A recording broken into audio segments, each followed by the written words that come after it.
আমাদের দাবিটা হচ্ছে যে ভারতবর্ষে কেন মেয়েদেরকে কেন বার্তা দিতে হবে? ছেলেরা ভয় পাবে, সে বাংলায় হোক, বর্ধমানে হোক, কাশ্মীরে হোক, কন্যাকুমারীতে হোক, গুজরাটে হোক, ত্রিপুরাতে হোক, মানুষ যেন ভয় পায়। কেন আমরা ক্যাপিটাল পানিশমেন্ট নিয়ে বেরোচ্ছি না? যেটা দেখতে পাচ্ছি বিজেপিও একটা জিনিস চাইছে, কংগ্রেস একটা জিনিস চাইছে, সিপিএম একটা জিনিস চাইছে, সাধারণ মানুষ একটা জিনিস চাইছে, সেটা হচ্ছে যারা রেপ করেছে তারা যেন ফাঁসি পায়।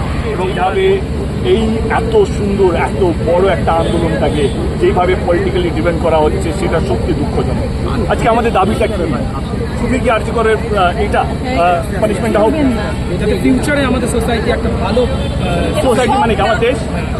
তাহলে আমাদের দাবিটা কি? আমাদের ছেলে মেয়েরা, আমাদের দাবিটা হচ্ছে যে ভারতবর্ষে সব মেয়েরা যেন নিরাপদে থাকে। তাহলে এই এনশিওর দ্য সিকিউরিটি। তাহলে এই আন্দোলনটা তো সেই আন্দোলনটাই ছিল। আজকে এই আন্দোলনটা কোথায় চলে যাচ্ছে? নবান্ন ঘেরাও চলে যাচ্ছে, পলিটিক্স চলে যাচ্ছে। কেন?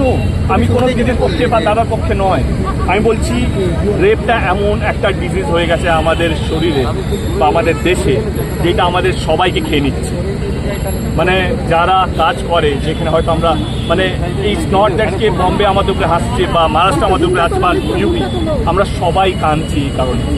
আমার মনে হয় প্রত্যেকটা পলিটিক্যাল দল একত্র হয়ে কোন রাজ্যে কোন সরকার আছে, কোন রাজ্যে সবচেয়ে বেশি রেপ হয়েছে সেইটা আলোচনা না করে এই রেপ যে ডিজিজটা আছে সেটাকে মেরে ফেলতে হবে। তার একটাই ভ্যাকসিন, তার নাম হচ্ছে ক্যাপিটাল পানিশমেন্ট।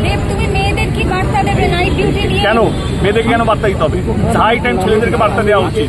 আমার এখানে আসা, আমার এই প্রতিবাদে প্রতিবাদে আসাটা, এই আন্দোলন যোগ দেওয়াটা একটা মেয়েদেরকে কিছু বলার নেই, আমার ছেলেদেরকে বলা আছে তাদেরকে ভয় পেতে হবে।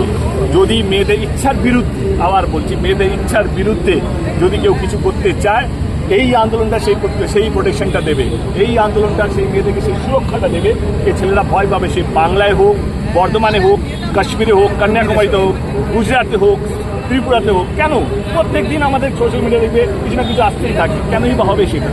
কারণ আমরা পলিটিক্যালি এতটা বেশি মোটিভেটেড, আমরা সারাক্ষণ ভাবি যে কীভাবে এই রাজ্যের সরকারটা ফেলবো, কীভাবে ওই রাজ্যের সরকারটা কিনবো, এইটা নিয়ে যদি সারাক্ষণ টাইমটা লাগে, তাহলে আমরা যে মানুষকে যেটা সবচেয়ে বেশি দরকার এখন এই মুহূর্তে দাঁড়িয়ে, যেটা সবচেয়ে বেশি দরকার ভারতবর্ষে, সেটা হচ্ছে নারী নিরাপত্তা। এবং সেইটা একমাত্র জিনিস হবে মানুষ যেন ভয় পায়।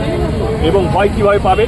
যখন এই ক্যাপিটাল পানিশমেন্টটা শুরু হবে 1 মাসে 2 মাসের মধ্যে যেন তারা শাস্তি পায়। শাস্তিটা হচ্ছে একটাই, সেটা হচ্ছে ফাঁসি।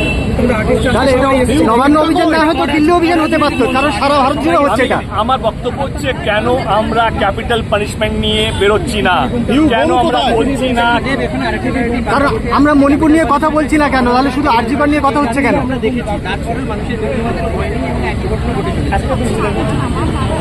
প্রত্যেক দিন তো 90টা রেকর্ড ছিল। 1 বছর করে দেখান, 1 বছর এইটাকে ট্রায়াল অ্যান্ড বেসে রাখুন, দেখবেন সংখ্যাটা 90 থেকে 9 চলে আসছে। সেটাও ভয় হবে না, 0-তে চলে আসবে।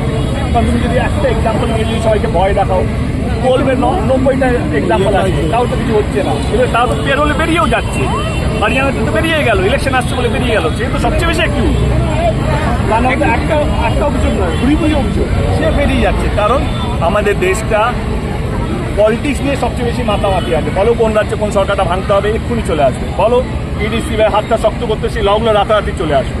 এমপি থেকে সাসপেন্ড করে দেওয়া হবে লগুলো চেঞ্জ করার জন্য। আমি বলছি না এটা বিজেপি টিএমসি, আমি চাইছি, আমি এই মুহূর্তে যেটা দেখতে পাচ্ছি বিজেপিও একটা জিনিস চাইছে, কংগ্রেস একটা জিনিস চাইছে, সিপিএম একটা জিনিস চাইছে, সাধারণ মানুষ একটা জিনিস চাইছে, সেটা হচ্ছে যারা রেপ করেছে তারা যেন ফাঁসি পায়। এবং যারা রেপ শুধু বাংলায় নয়, যারা রেপ আমাদের দেশে করে, প্রত্যেকটা মেয়েকে তাদের সবারই ফাঁসি চাই। তাহলে তো যারা নবান্ন অভিযান বলছে তাহলে তো দিল্লি অভিযান করা উচিত, সারা ভারত জুড়ে যেহেতু এটা হচ্ছে। যাদের একটু বুদ্ধি আছে তারা বুঝতে পারছে যে এই আন্দোলনটা একদম পলিটিক্যালি শিফট হয়ে যাচ্ছে, পলিটিক্যালি ড্রিভেন হয়ে যাচ্ছে। আমি দয়া করে প্রত্যেকটা মানুষকে বলবো, আমাকেও রাখবেন না। আমি গেলেও বলবে দেব টিএমসি আছে বলে আমাকেও রাখবেন না। আমি শুধু একটাই কথা বলবো, এই আন্দোলনটাকে যতদিন না ক্যাপিটাল পানিশমেন্টটা এক্সিকিউট হচ্ছে, এই আন্দোলন থামা উচিত নয়। এই আন্দোলনটা যারা রেপ করেছে তাদেরকে, যাদের উপরে কেস চলছে 2 বছর 2.5 বছর ধরে কেসই চলছে, তারা হয়তো পরিবারকে মেরে দেয়, এরকম অনেক কেস হয়েছে, আমার গুগল করলেই পেয়ে যাবে। কেস চলতে চলতে বাড়ির মেয়েরা মারা গেছে, মেয়েকে মেরে দেওয়া হয়েছে, বাবা মাকে মেরে দেওয়া হয়েছে। আসারাম বাবুর কেস সেটাইও আছে।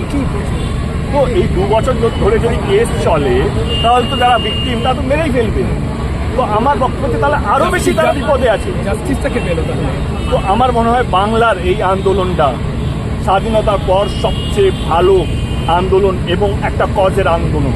আমি চাই এই আন্দোলনটা যতদিন না থামুক, যতদিন সেই ক্যাপিটাল পানিশমেন্টটা এক্সিকিউট না হোক। দরকার পড়লে তুমি পথে নামবে ভবিষ্যতে, যদি সকলে যেমন আর্টিস্ট ফোরামের তরফ থেকে আজকে সবাই দেখো, আমি পথে নামতেই পারি এবং আমার মনে হয় আমি আজকে না 2 বছর আগের থেকে ক্যাপিটাল পানিশমেন্ট নিয়ে বলছি, আজকে প্রথম বলছি না।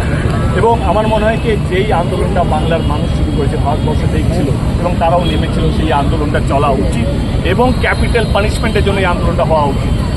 আসল কাজটা হচ্ছে ডিজিজটাকে ভ্যাকসিন দিয়ে মারা, ভ্যাকসিনটা একটাই, এদের ভয় নেই কারণ।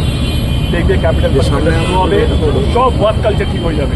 যেই ওয়ার্ক স্পেসে যেভাবে নির্যাতন হয় বা পাড়াতে ঢুকতে গেলে ফ্রিজিং হয়, ট্রেনের মধ্যে মোলেস্টিং হয় বা এটা হয়, সব বন্ধ হয়ে যাবে যদি আমরা রিপিটেডলি যারা রেপ করছি, যারা সত্যি দোষী, তাদেরকে যদি আমরা ফাঁসিতে চড়াতে পারি। Thank you.